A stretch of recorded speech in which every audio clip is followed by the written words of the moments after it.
एक बार की बात है, महात्मा बुद्ध के शिष्य आनंद कहीं जा रहे थे। रास्ते में उन्होंने देखा कि एक अधेड़ व्यक्ति एक चट्टान पर बैठकर रो रहा है। वे उसके पास गए और बोले, क्या बात है वत्स, तुम कौन हो और क्यों रो रहे हो? आनंद की बात सुनकर उस व्यक्ति की सिसकियां थम गई। वह अपने आंसू पोंछता हुआ बोला, मैं पास के गांव का रहने वाला एक बदनसीब व्यापारी हूं। मैं जो भी काम करता हूं वह बिगड़ जाता है। व्यापार के चक्कर में मैंने अपनी पत्नी के गहने गंवा दिए। मैंने अपने परिवार को भी खो दिया, यहां तक कि मेरा घर भी गिरवी पड़ा है। मुझे तो लगता है कि मैं किसी काम का नहीं हूं, मेरी किस्मत ही खराब है। उसकी बात सुनकर आनंद बोले, तुमसे किसने कहा वत्स कि तुम्हारी किस्मत खराब है? जरा मैं भी तो जानूं कि तुम्हारी किस्मत में क्या खराबी है। वह व्यक्ति बोला, पहले मैं खेती करता था, पर हर साल उसमें घाटा होता था। कभी सूखा पड़ जाता तो कभी ज्यादा बारिश के कारण फसल बर्बाद हो जाती।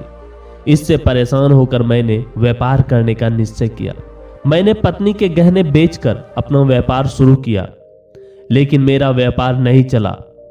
शुरू में परिवार वालों ने मेरा साथ दिया, लेकिन जैसे जैसे मुझे नुकसान होने लगा, मेरे परिवार वाले भी मुझसे दूर हो गए। मैं यह सब उनके लिए ही कर रहा था, लेकिन अब वे लोग मुझे देखकर नजरें फेर लेते हैं और मुझे ही मेरे परिवार की दुर्दशा का जिम्मेदार ठहराते हैं। उस व्यक्ति ने एक लंबी सी सांस ली और फिर बोला, मेरा एक मित्र है, उसने भी मेरे साथ अपना व्यापार शुरू किया था। उसका व्यापार अच्छा चल रहा है। वह जब भी मेरे घर आता है तो अपनी सफलता की कहानियां सुनाता है। उसकी बातें सुनकर मेरे घर वाले भी कहते हैं कि उसे देख और कुछ सीख। हमें तो लगता है कि तेरे वश का कुछ भी नहीं है। उन लोगों की बातें सुनकर अब तो मुझे भी लगने लगा है कि शायद मेरे वश का कुछ भी नहीं है। अब तो मुझे अपना जीवन ही व्यर्थ लगने लगा है। मेरे मन में ख्याल आता है कि अपना जीवन समाप्त कर लो। मैं यहाँ आया भी इसी इरादे से था, लेकिन हिम्मत नहीं कर पाया, इसलिए यहाँ एकांत में बैठा विलाप कर रहा था। आनंद बोले, ओह ये बात है, वैसे क्या तुम इसके अलावा कुछ और भी कहना चाहते हो? उनकी बात सुनकर वह व्यक्ति बोला, एक ओर मेरा हर काम खराब हो जाता है, दूसरी ओर मेरा मित्र है जो हर समय मुझे नीचा दिखाने का प्रयत्न करता है। मुझे समझ में ही नहीं आता है कि मैं क्या करूं। आनंद बोले, क्या तुम अपने मित्र की बातें सुनकर दुखी हो जाते हो?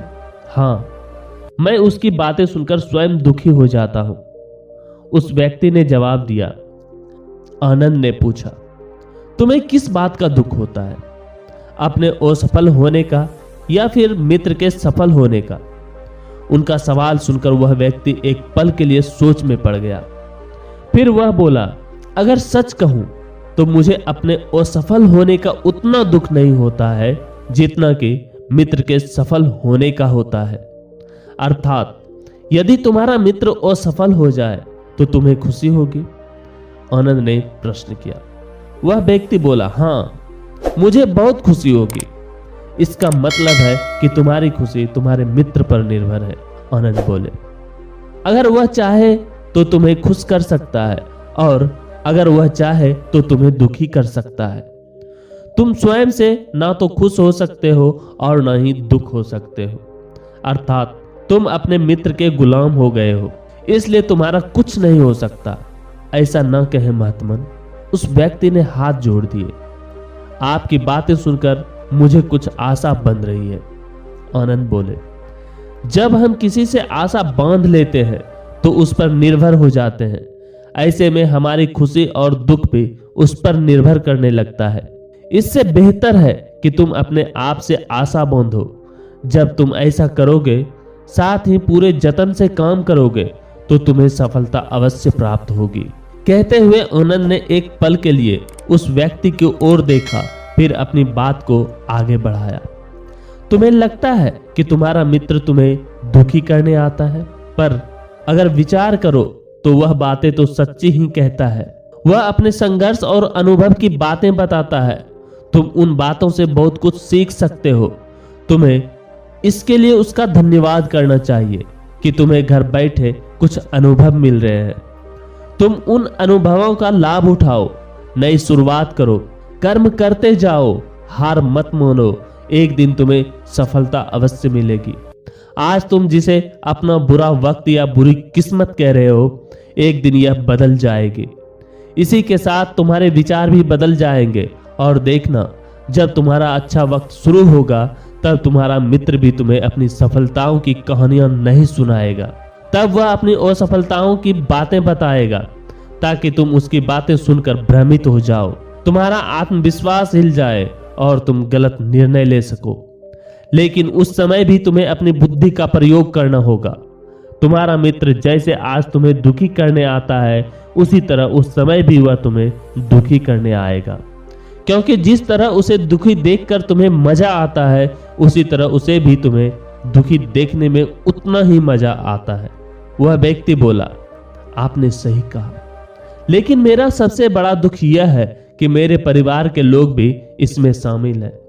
वास्तव में मैं तो अपने परिवार के लिए अच्छा करना चाहता था, लेकिन वे लोग भी मेरी बात नहीं समझते हैं। वे भी मुझे गलत कहते हैं और अब तो वे मेरे साथ भी नहीं है। आनंद बोले, मैं समझ गया, तुम संतावना चाहते हो। वास्तव में इस दुनिया में सभी लोग संतावना ही चाहते हैं।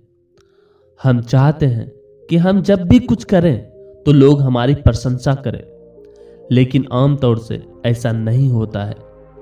इसलिए हम दुखी हो जाते हैं। हमें लगता है कि हमारे मित्र, परिवार वाले सब मतलबी हैं। लेकिन तुम अगर किसी को अपना परिवार मानते हो और उसके लिए कुछ भी करना चाहते हो, तो तुम्हें ऐसा क्यों लगता है कि तुम दूसरों के लिए कुछ कर रहे हो? वास्तव में तुम अपनी खुशी के लिए कर रहे हो। इसलिए परिवार के लिए कुछ करना वास्तव में अपने लिए ही करना होता है। लेकिन अगर ऐसा करते समय तुम्हें लगता है कि तुम दूसरों के लिए कर रहे हो, तो तुम दुखी रहोगे। और अगर तुम्हें लगता है कि तुम अपने लिए कर रहे हो, तो तुम खुश रहोगे। क्योंकि जब तुम अपने लिए कुछ अच्छा करते हो या करना चाहते हो, तब तुम्हें संतावना की जरूरत नहीं पड़ती है। आनंद की बातें सुनकर उस व्यक्ति के चेहरे के भाव बदल गए। वह बोला, आप सही कह रहे हैं, मैं समझ गया हूं। अब तक मेरी किस्मत खराब इसलिए थी क्योंकि वह दूसरों के हाथ में थी। अब मैं अपनी किस्मत को अपने हाथ में रखूंगा। मैं फिर से प्रयत्न करूंगा, पूरे मन से काम करूंगा और जब तक सफलता नहीं मिल जाती, चैन से नहीं बैठूंगा। उस व्यक्ति की बात सुनकर आनंद मुस्कुराए और उसे एक छोटी सी डिबिया देते हुए बोले, इस डिबिया को हमेशा अपने पास रखना। इसमें एक ऐसा राज है जो तुम्हें बड़े से बड़े दुख से भी बाहर निकाल लेगा। लेकिन इसे तभी खोलना जब तुम्हारे जीवन में कोई रास्ता ना सुझाई दे और तुम्हें लगे कि सब व्यर्थ है, यह दुनिया व्यर्थ है और यहां रहना भी व्यर्थ है। उस व्यक्ति ने आनंद को धन्यवाद दिया और डिबिया को लेकर चला गया। उसने नए उत्साह के साथ फिर से अपना व्यापार आरंभ किया। उसका व्यापार चल निकला। अपनी मेहनत और लगन के बल पर वह एक बड़ा व्यापारी बन गया। परिवार वाले भी उसके साथ आ गए और उसका जीवन हंसी खुशी बीतने लगा। अब वह भूतकाल का रोना छोड़ चुका था। वह भविष्य काल की भी चिंता नहीं करता था, बस अपने वर्तमान को संवारने में लगा रहता था। और जो कुछ भी वह करता था, वह अपने लिए करता था, अपनों के लिए करता था। इसलिए वह प्रसन्न था। उसके जीवन में अब कोई दुख नहीं था।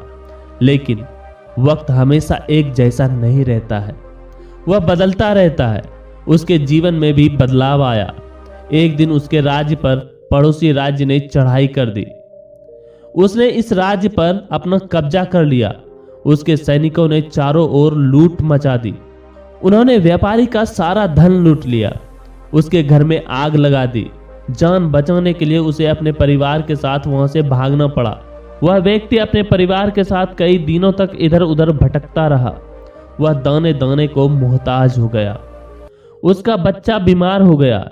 इलाज के अभाव में वह तड़पने लगा। यह देखकर उसका हृदय चित्कार कर उठा। वह कैसे अपने बच्चे का इलाज कराए। उसके पास तो खाने के लिए भी पैसे नहीं थे। ऐसे में उसे एक बार फिर निराशा ने घेर लिया। उसे लगने लगा कि उसका जीवन व्यर्थ है, सारी दुनिया व्यर्थ है, किसी की बात का कोई मतलब नहीं है। भले ही आप जीवन में कितना भी कुछ कर लो, कितनी भी सफलता हासिल कर लो, पर अंततः यह जीवन समाप्त ही होता है। तो फिर ऐसे में जीवित रहने का क्या फायदा। इससे तो अच्छा है कि वह अपना जीवन समाप्त कर ले। लेकिन तभी उसके दिमाग में आनंद की दी हुई डिबिया कौंध गई। उसने उत्सुकता के साथ उसे खोला।